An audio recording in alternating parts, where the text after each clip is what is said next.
Welcome to On the Ballot with Ballotpedia, where we take a closer look at the top political stories of the day. Ballotpedia connects people to politics by providing neutral, nonpartisan, and reliable information on our government, how it works, and where it's headed. I'm Victoria Rose, and thanks for being with us. We're back with our second installment in our RCV Explained series, taking a deep dive into ranked choice voting. As the policy gains more attention and more ballot measures and bills aimed at either expand, limit, or ban RCV, we're here with everything you need to know. What RCV is, how it works, its track record, the arguments in favor and against, and where it's headed in 2024. Today, we're exploring the arguments in favor of expanding ranked choice voting. And I'm joined by Deb Otis, Director of Research at FairVote, a nonpartisan organization advocating for voting reform. Deb joined the FairVote team in 2020, and her areas of research include comparative electoral systems, political polarization, redistricting, the Electoral College, and election recounts.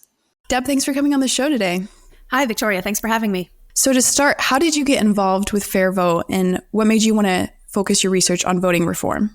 I've been at FairVote for almost 4 years now. I come to this from previously working in the private sector, but I got involved volunteering with a local campaign working on ranked choice voting, and I got more and more interested in this issue. And so when the opportunity came to go work for FairVote, do that career change, kind of turn the side hustle into a career, do this professionally, of course, I jumped at that opportunity. And so I lead our research and policy team at FairVote, and it's been great so far. And FairVote focuses on a wide array of electoral reforms, but what does your work related to ranked choice voting specifically look like? So we do election analysis, particularly around election weeks like we just had in November. We prep for upcoming ballot questions and upcoming elections that use ranked choice voting. And my favorite part, after the elections, we get to dig into the data about what happened, how voters use the ranked ballot. Did voters like it? Did voters rank multiple candidates and questions like that? And then all throughout the year, we publish a variety of reports, white papers, policy papers, blogs, you name it, that both make the case for why we need reform, what are the problems in our current elections, and making the case for how ranked choice voting works in practice, how it solves those problems. Well, your answer was a great segue into my next question. Since we are coming off an election season, there's quite a bit of news involving ranked choice voting in November. It was on the ballot in several localities and then also used in a few elections. So can you walk us through some of the highlights from this past election and how did RCV perform on the ballot, and then how did it work in practice?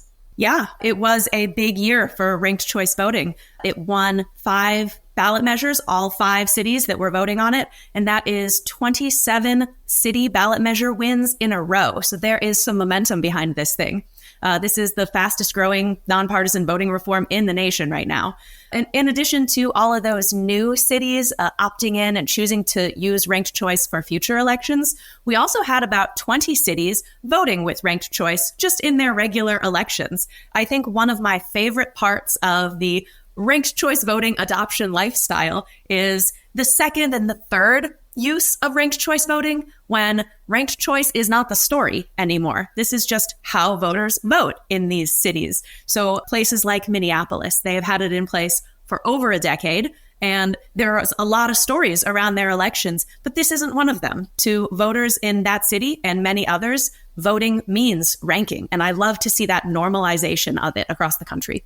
In 3 localities in Michigan, they voted on RCV, but it's not taking effect. Can you kind of explain that to our listeners, why that is?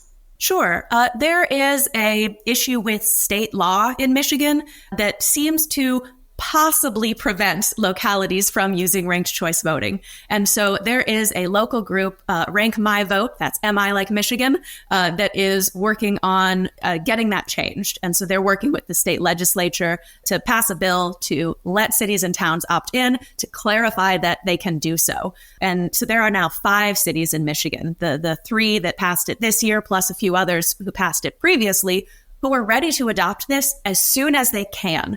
And so we've got local activists working on the ground to try to change the conditions there so all of these voters can opt in. I think cities are sending a powerful message to state legislators right now that they want to use this method, and lawmakers can clear the way and let cities do that. Very interesting. So folks who are opposed to RCV often cite the confusion of ranked choice voting as one of the reasons why it shouldn't be adopted. So could you give us like the talking to a fifth grader explanation of ranked choice voting. Boil it down for our listeners. Well, I think fifth graders are a really good audience for this. If you were to ask a fifth grader who is their favorite superhero, you're not getting one. You're getting a ranked list. You're going to hear their favorite, their second favorite, and their third favorite, whether you wanted that or not. So I think it's really natural then to translate this and say, well, if we're voting for president, shouldn't we vote the same way? And so, to explain ranked choice voting, I would tell someone, when you go to vote, you have the option to rank candidates in order of preference. You get to pick a first choice, like always, but you also get to mark a second choice and a third choice, and so on. If your first choice doesn't get enough support, if your first choice can't win, your vote goes to count for your highest ranked candidate who's still in the race. This gives your vote more power, and it elects winners who have the broadest support.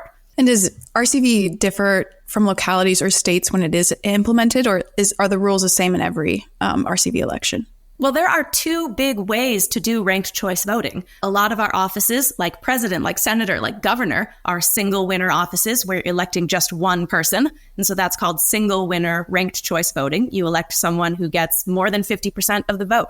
But we also have a lot of offices that are called multi-winner. A lot of cities elect their city councils, maybe vote for 4 to elect 4 seats all at one time. That's a multi-winner race. If you use ranked choice voting in that multi-winner context, it's a form of proportional representation. And so there are differences here. A lot of places can use the single winner version for the single winner seats and the multi-winner version for multi-winner seats. Other places maybe will go all single winner version, for example. And so there are some choices that policymakers get to make when implementing this. Very fascinating. So I cover ballot measures, so I'm very familiar with RCV gaining momentum, especially with ballot measure implementation. So just since 2016, there were 10 cities, and now we see 50 cities, counties, and states using RCV. So let's walk through some of the arguments in favor of that as it's gaining momentum. The first, probably the most obvious because it's in the name, is choice. Can you spell out for us why you believe it's so important that voters have more options on election day? Right now, voters have to do this strategic voting dance. We're seeing it with possible threats in the presidential race of a third party. Voters get told, make sure not to waste your vote. Vote for one of the front runners so your vote is counted. And that's ridiculous. We need a system where qualified candidates are welcome on the ballot to run and connect with voters and have their voice heard, and where voters are free to vote for them. So right now, our choices are being really stifled. Almost every race ends up collapsing into just the same 2 options every time, when really there's a lot more political diversity than that, and voters deserve the chance to express their true preferences. Diversity is another argument that RCV proponents make. Why does RCV promote more diverse candidates on the ballot? Yeah, we've seen evidence that you get more diverse candidates running and more women and people of color winning with ranked choice voting. There are a couple of different reasons for this. I think one of the biggest ones is that ranked choice voting eliminates the vote splitting problem. If you're in a non-ranked choice race, say you have one candidate running, there's another candidate who is thinking about running, but they might appeal to a similar base of voters. In our current elections, that candidate would be discouraged. We see this sometimes in groups that encourage women to run. There's this narrative that, well, if there's already one strong woman candidate in the race, let's not have another woman run who could potentially split the vote of people that want to see more women in office. And so that stifles the number of candidates who even appear on the ballot. And then if 2 candidates do run, and they have a similar base of support, they can split up that base. Even if that's the majority opinion, you can kind of divide it and neither of them will win if, half of that base votes for one and half for the other. And so it's these 2 problems together, preventing candidates from running. And then if they do run, preventing either of them from winning. And so by allowing more diverse candidate fields in the first place and preventing the vote splitting problem, ranked choice voting is helping a lot. And the way this works for a voter is if you've got 2 candidates you love, great, rank them first and second. If one of them doesn't make it to the final round, your vote counts for the other. So communities are consolidating power instead of dividing power. The next argument is RCV makes it more affordable for elections to be administered. Why would that be? That happens primarily if cities choose to collapse 2 rounds of elections into one. If you have one election going to a one ranked choice election, you're not really going to see those cost savings. But a lot of cities right now hold runoff elections, like the Denver mayor's race this year. They held a first round, and then between the top two candidates, voters had to go back and vote a second time between those finalists. And so their election administration costs are twice as high as they need to be. Their neighbors in Boulder voted with ranked choice voting for the mayor for the first time this year. And I think some Denver voters are probably looking over at their neighbors and thinking, oh, wow, they got a mayor right away. They only had to show up once. And so I think folks are seeing not just the cost savings, but the convenience for voters of only having to vote once. So that's one of the reasons that I think ranked choice voting is spreading at the municipal level. Got it. And then finally, how do you think RCV can make campaigns more positive? Well, you need a majority to win. You can't just target one niche base and then start mudslinging and being negative and nasty towards everyone else. If you know that you need that 50% mark to win, you might not get there on first choices. So as a candidate, you might need to be second choice and third choice in order to amass that majority support. And so this causes candidates to tone down the rhetoric a little bit, try to be appealing to more than half of the voters. I think in a democracy like ours, that should be the lowest bar, getting to 50%. And that takes reaching out to a broad base of voters and not alienating huge groups of people with negativity. We're going to move on to RCV in practice. So opponents often cite different snafus when RCV is implemented. One that comes to mind is Alameda County and their school board election last November, where the wrong winner was declared the victor. Can you explain that to our listeners and how that was resolved and how other elections could avoid that mistake? Sure. We'll start by saying ranked choice voting has been successful for more than a decade in the Bay Area. Oakland and other cities like Berkeley and San Francisco have used it for years. They have increased their diversity. They have doubled the turnout by collapsing two elections into one, and they have reduced racial disparities in turnout, leveling the playing field. So there are a lot of good narratives coming out of Oakland and the Bay Area of California. But this particular school board race was a human error. In the software that tabulates votes, the administrators checked the wrong box. So they use a Dominion voting software, which is a common one that's used around the country. Places that use ranked choice voting have a software add-on from Dominion that tabulates that ranked choice race. And just like any other election, there are a set of check boxes for, what are the rules of this election? How are we going to treat write-in candidates? How are we going to treat overvotes, like a ballot error? And if you select the wrong boxes, it tabulates it differently. This is true in ranked choice and non-ranked choice. And so in this case, it was such a close race that this incorrect setting changed the outcome. And the setting that the administrators used is actually one that's not allowed under Oakland City Charter. And so they did have to rerun that election. They ended up electing, the correct winner there. And so I would emphasize this is a human error. It's not specific to ranked choice voting. We see similar things around the country. We are putting a lot on election administrators right now. It's a hard job.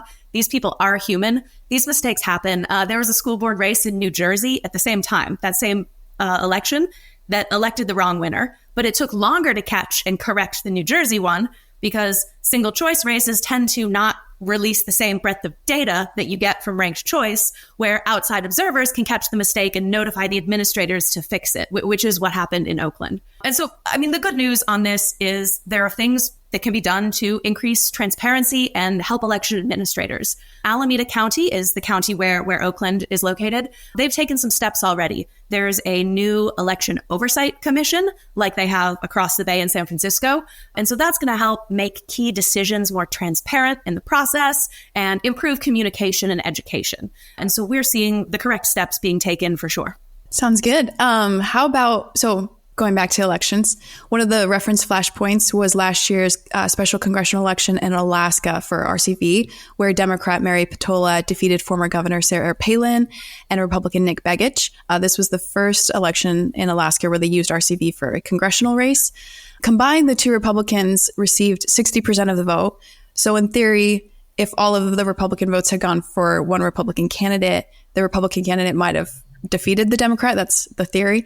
Do you see where the people who were disappointed with how RCV functioned in this specific election are coming from, and how might you address their concerns? Sure. I think those are valid questions. In Alaska, if we look at the elections across the board, overall, Republicans did better with ranked choice voting in Alaska. For the governorship, they reelected a very conservative Republican governor. And then, of course, in the Senate race, they reelected Senator Lisa Murkowski, who is a moderate Republican. But in that House race, that's where they elected the moderate Democrat. And so, 2 out of 3 went to Republicans. So what happened in this race that went to the Democrat? It's a great question. I think that was the race that had Sarah Palin in it. And that loss is really not about ranked choice voting. Palin had 60% disapproval in Alaska among Alaskan voters, and she couldn't overcome that. When more than half of voters don't like you and don't want to vote for you, ranked choice voting is going to make it even harder, unfortunately, for that type of candidate. On top of that, Palin attacked the other Republican in the race, discouraged voters from ranking. So it's no surprise that many of the voters for the other Republican chose not to rank Sarah Palin second.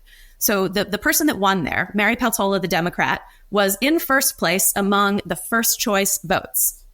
Ranked choice voting helped Palin kind of close that gap and catch up a little bit, but not enough people voted for her. Not enough people ranked her anywhere on their ballots to close that gap.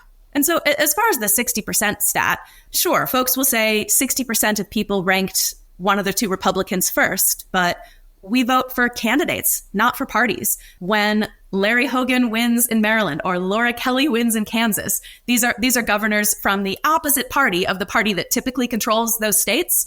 We don't say, well, 60% of the state typically likes the other party. We say, oh, in this race, they picked, say, a Democrat or a Republican in these states.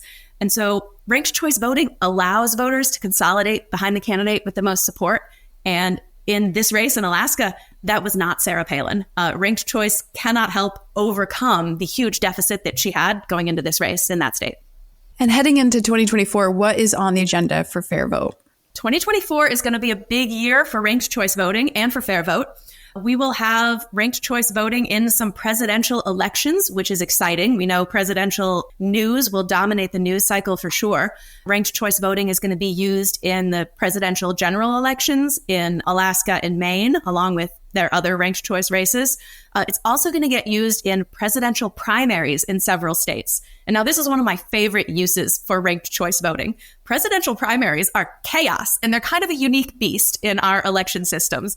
They are really crowded fields. You get a dozen candidates running at a time, and they're volatile. So just over the last couple of weeks, on the Republican side, we have lost a couple of high-name candidates who dropped out of the race, Tim Scott and Mike Pence. And so when that happens halfway through a presidential primary, once some states have already started voting, then people who might have voted earlier mailed in a ballot for those candidates, then the candidate drops out. You've got a wasted vote. This happened to 3 million Democrats last cycle when Democrats had the crowded field. And it happened to more than 500,000 Republicans last time they had a crowded field back in 2016. It's going to happen again this year. But places using ranked choice voting for their presidential primaries solve that problem. You vote for a candidate who then drops out of the race. Well, you've already marked on your ballot who your second choice is going to be. So your top choice isn't making it. You still get your vote counted. And so this is a better way to hear from all primary voters. So we're really excited to see this. U.S. Virgin Islands is going to be doing this for their Republican primary as well as Maine, and then 4 states on the Democratic side.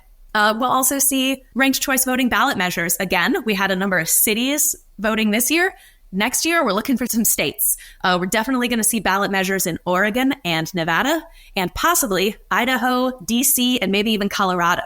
So we have the chance to really expand the map here on the number of voters using ranked choice voting between those states and a number of large cities. Like we're seeing big pushes in, say, Denver and Boston and other big cities. And so I think between the presidential election really making the case for us, and then all of these new adoptions at state and city level, it's going to be a really exciting year. Yeah, it'll definitely be interesting to watch it all play out. That's all the questions I have for you. I really appreciate all your expertise. I know our listeners do as well, because this is such a new and fascinating topic. So thank you for coming on the show. Thank you for having me. This was great. And for our listeners, next week I'll be interviewing Trent England from Stop RCV to walk through the arguments against RCV. Listeners, be sure to check out the rest of the RCV Explained series if you missed it in your podcast feed, and we'll be back next week with another episode. I'm Victoria Rose, and as always, thanks for listening.